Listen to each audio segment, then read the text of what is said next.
I'm out warming up on a cold fall day with a hot cup of tea.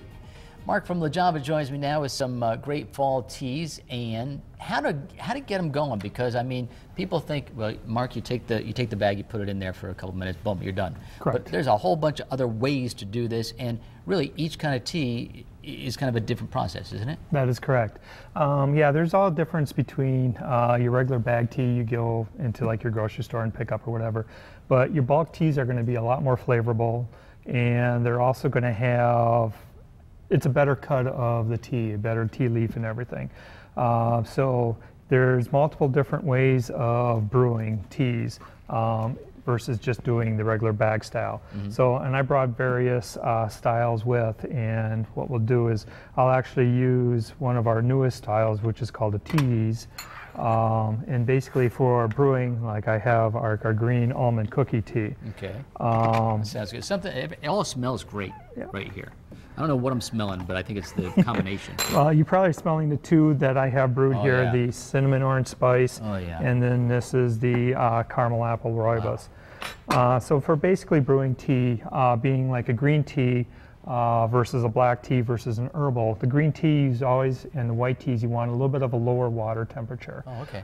Because most people think to get a stronger tasting tea, you want to brew it longer, which is not correct. Because the longer you brew it, usually it'll become more bitter. Wow. So to get a stronger tasting tea, you would basically just add a little bit more tea to it versus brewing longer. Okay. So typically the rule of thumb is usually about 1 teaspoon per 8 ounces of water.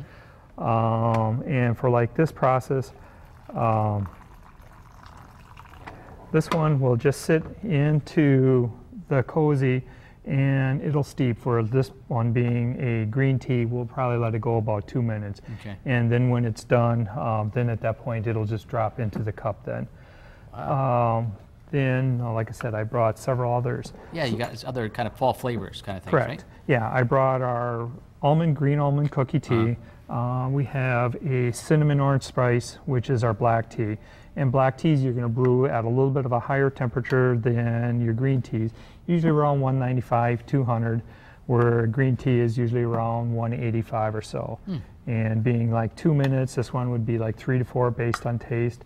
And then when you get into like the herbals or the rooibos teas, there you're going to brew a little bit of a hotter temperature, usually 200 to 205. And these can actually sit anywhere from 5 to 8 minutes in steep time. Wow, really? That long? Right. Mark, we have to take a break. We'll be back. We'll taste some of this stuff. Okay. And yeah, really neat ways to do this too. You're watching Good Day Wisconsin. We'll be right back.